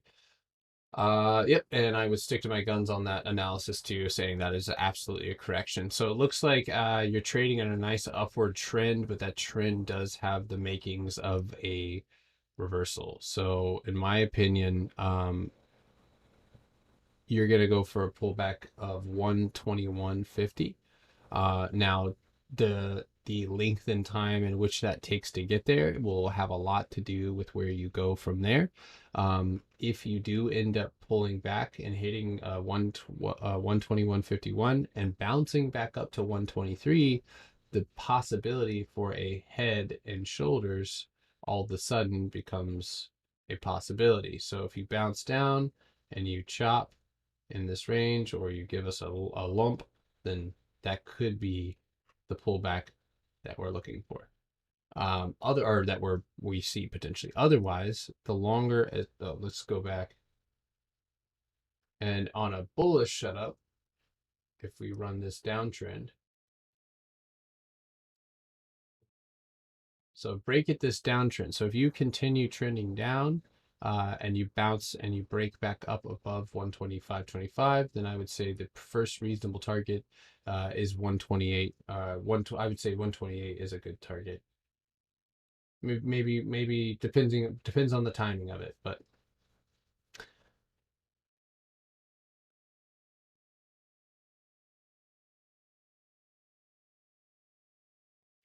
okay. So boosh. Oh, okay. Let's see. It's 10:16. I got time. All right. So I'll do this so that it's recorded. Maybe I'll just go back and clip it later. First of all, shop is a bunch of hot dog water right now. It needs some milk. This shit is, wow, that is a daily Head and Shoulders. I'm gonna short you, if you go below your neckline. So neckline for Shopify is gonna be at 114. Let's see. 114, so 1435. 1435. This is absolutely hideous. Shoulder there, head here, shoulder here.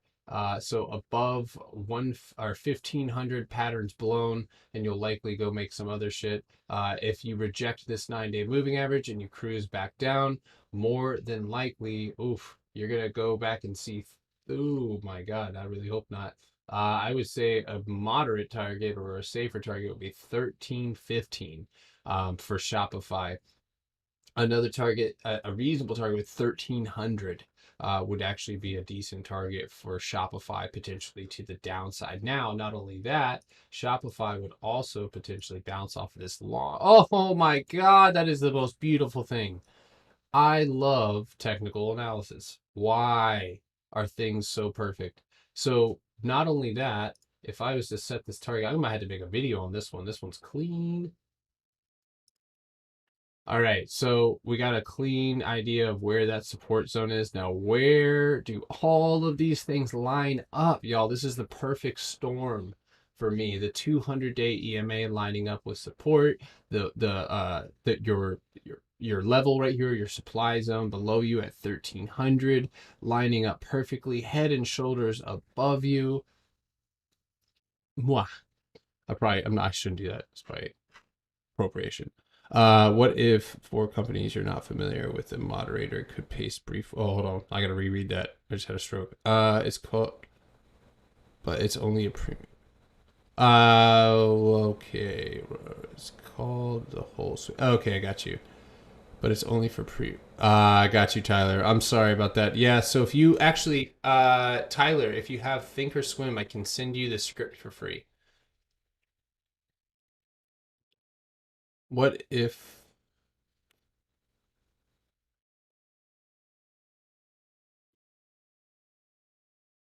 Viscotti, will you reread that question? I'm having a hard time. What if for companies you're not familiar with, a moderator could paste brief description? One more time for me. I just looked at Shopify, yes. And if you want to go look at the Shopify breakdown that it's literally not too late. It's on YouTube right now. Link in bio. I'm streaming now, live. So you can go look at Shopify. I just did it.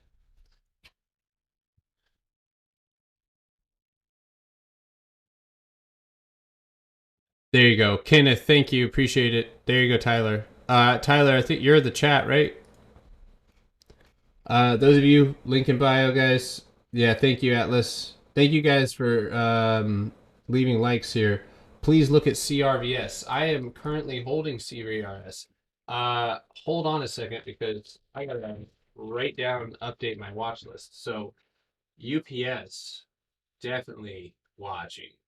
Fiverr, definitely watching. Snapchat, about to boot your ass off my watch list. Shopify, holy hot diggity dog. That is a beautiful Head and Shoulders. Hey,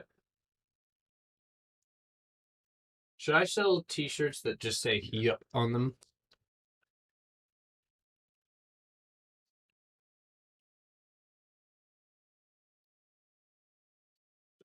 Thanks.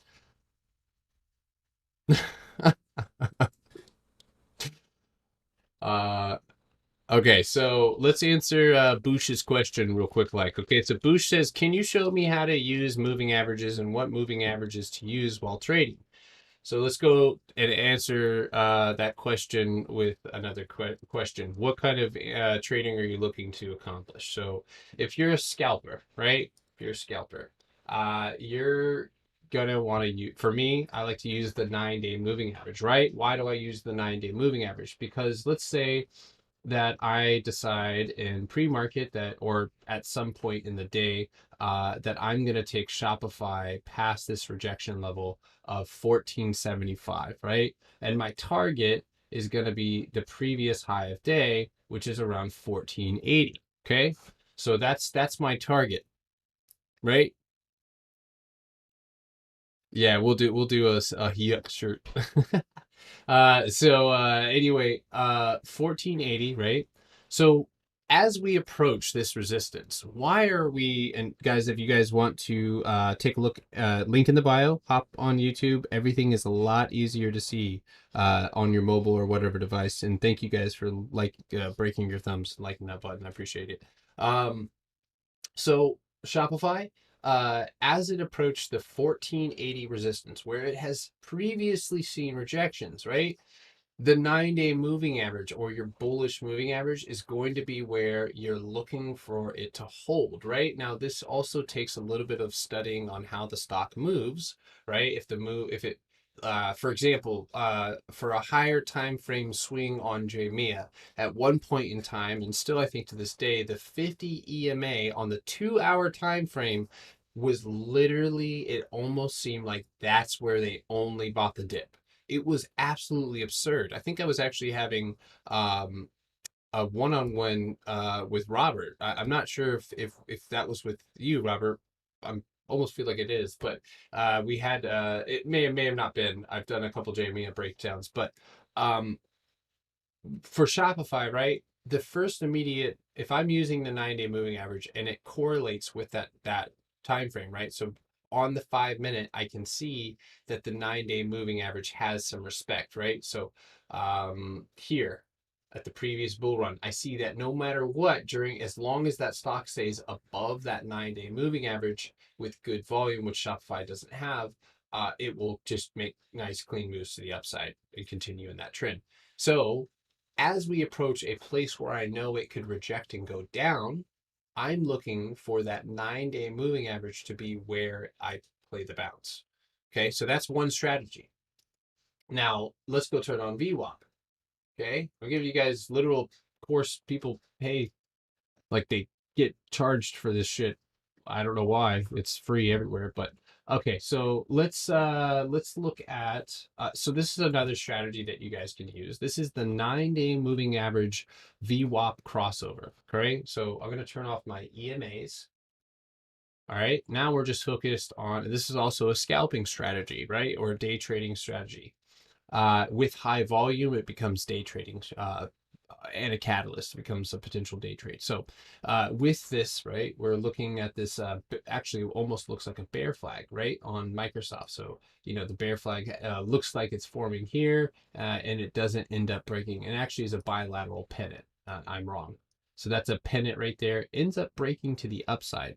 The 9-day moving average cross occurs here. So at that point, as these candles form, I know where my resistance is. Now here, if your rule of thumb is as long as it stays and your stop loss is VWAP, which usually mine is, I'll use a moving average as my stop loss, the nearest bullish one, you catch that bounce. So no matter where you catch it, if that's where you catch it, you're looking for that VWAP 9-day moving average crossover with continuation there. That's a day trading strategy, right? So I use the EMAs, and I'm giving you a lot right now, and a little. So just go back and watch this later because as needed. But we'll go into this more next week because we're going to be doing a whole lot of classes for free on YouTube. So so for a higher time frame, right, I use Alacola. It's one of my favorite long terms, and I'm going to show you guys why I love the EMA setup. So after earnings here, we ended up trending up, and AA fell back down into the $11 range. This is how long I've been trading AA, guys. This was $11. The stock trades now in the 40s and the 50s. So anyway, we're down here at $11 and right here, excuse me, and we're underneath the 200-day moving average, but we're not going down. And this presents one of my favorite setups, period, end of story, is that we're holding up underneath a moving average. So for me, I like the 50 or the 20-50 day moving average crossover, and I also include the 9. So the 9 is going to be the moving average that is most bullish for me, right? And that is also bullish here for Alacola, right? So long-term swing trade, as long as Alacola stays above that 9-day moving average, I know that I can hold on to my contract, and if I see signs of a reversal, I can short it down to using put option contracts to wherever I see that 9-day moving average as the price target. So you could have used $20 puts. If you were here at $20, you could have taken a $20 put, played it down to that 19, whatever, if that's what you wanted to do. Here, that really doesn't show enough profit for me, but that's what you could do. So anyway, with Alacola, you get the 9-day moving average, 20-day moving average, and 50-day moving average crossover over the 50 on the daily time frame. This would be a swing trading or day trading opportunity because it's on that higher time frame, and it's showing you that those moving averages are crossing over. Now, what the hell does a moving average mean? What does it mean, right? So exactly what the answer is in the question. It's literally the moving average. So the average of the stock over X amount of days, right? Is averaged into a line. So you have that moving average. So if it's a 200-day moving average, you're using 200 days of closing price data in order to calculate the line. And that's why the 200-day moving average is not as reactive as the other moving averages. Now we move down to the 50-day EMA, same story there. 50 days worth of data, closing price data, calculated into a line. That's what that is. So all of these moving averages are, and then from there you have like the whole ribbon indicator, or the whole ribbon, or excuse me, whole HMA, sorry, whole moving average. That one was just I almost fell out trying to get out of that out of my mouth. Um, how do I find stocks? Do you make a watch list every day, or do you have a consistent watch list? I will answer that in just a second. So yeah, so with Alacola here, that's that moving average that I'm looking for with the whole ribbon indicator. And as far as what the moving averages are, that they are literally that, just moving averages, and each one of them, as far as an EMA or an HMA or just an MA. And MA is just going to be that moving average. And then the whole is just going to be a smoother, more reactive, using, I don't want to like math you out, but using different type of data inputs. So okay, so your question was, how do I find stocks or make a consistent watch list every day? So I do, in fact, on the right side here, have a list of stocks that I am watching. Why the hell and how the hell did they even make it there? Let's go and figure that out. So normally I am a momentum. I'm looking for momentum. I'm looking for a catalyst. I like how I said I was going to get off at 10. Here I am. I don't even care. I hope you guys are winning. And if you guys are watching, I am on uh YouTube right now. What are you guys even talking about? No, please tell us the truth. Oh, yeah, I get what you said. Okay, so so for me, I like catalyst, right? So I want to, just like I know what attracts people, right? Like I know what attracts buyers. That's something that you have to kind of pay attention to.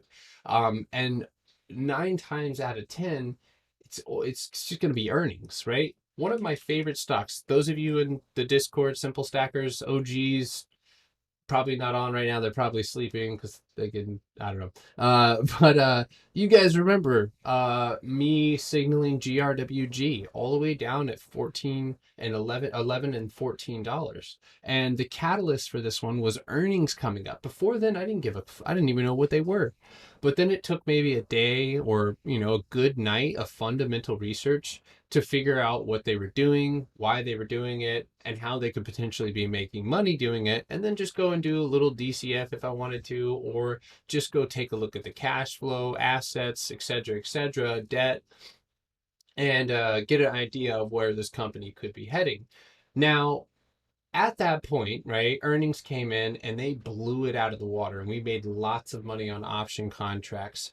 And then a Hindenburg report came in, probably because somebody was short on GRWG, and they were short on GRWG because the CEO, Michael Salzman, and his crew are all kind of crookish in the way that they have done things previously in the past. They have been a part of pump and dumps, not directly a part of it, but associated almost by breath. So for me, at that point, GRWG had two catalysts. It had a great earnings and FUD out of this world, right? So you had FUD basically coming in for a giant short report saying that these guys were scam lords. But at some point at $13, $40 or $14, or a 50% retracement of the highs, we ended up stopping, deadpan stopping. And my rule of thumb is 4 touches or 3 touches of support. If you don't break, you go. And we didn't even go, we just chopped. And then eventually the FUD disappeared, and people said, all right, we're going to wait for the numbers. Earnings came, we fell back, we hit that 9-day moving average, and it was literally over from there. And GRWG stayed on my watch list. We played it every week until it was shit. And so I started doing this, and then I let it go. And that's how I got it on there. It's that simple. And the reason why is because I went on earnings like this, right?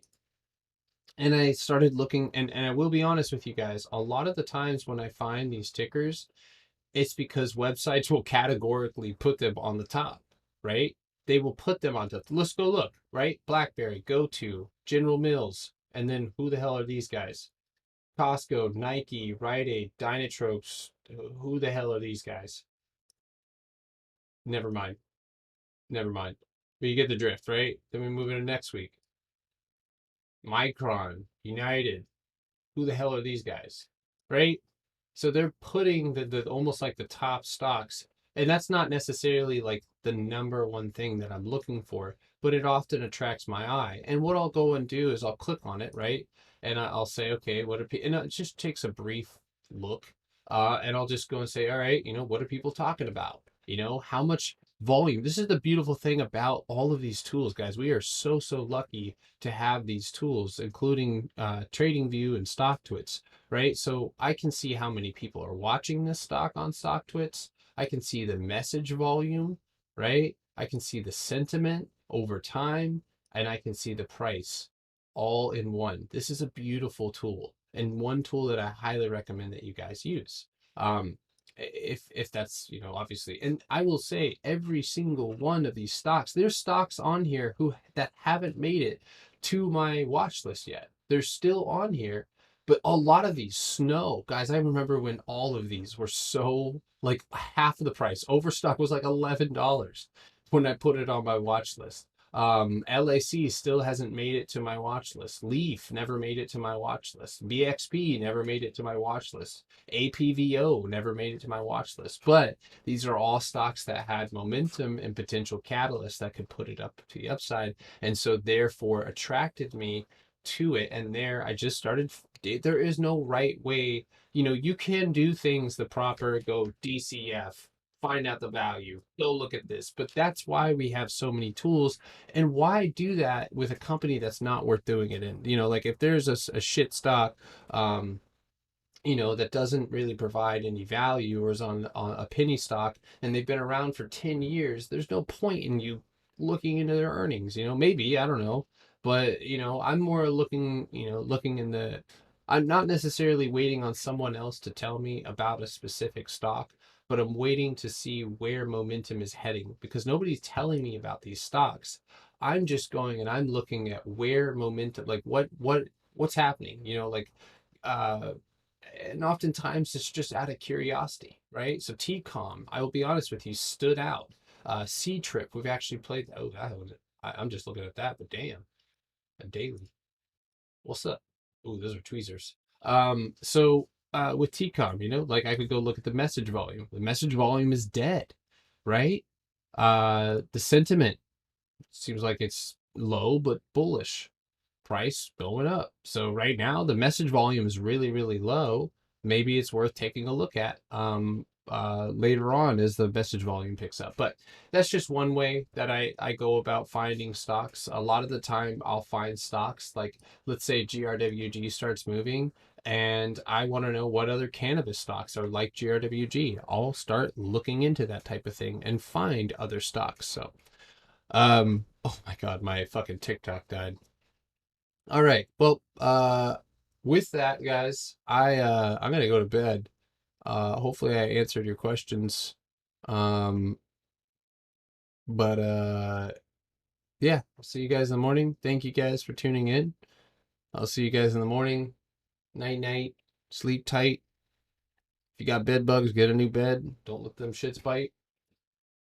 All right, peace.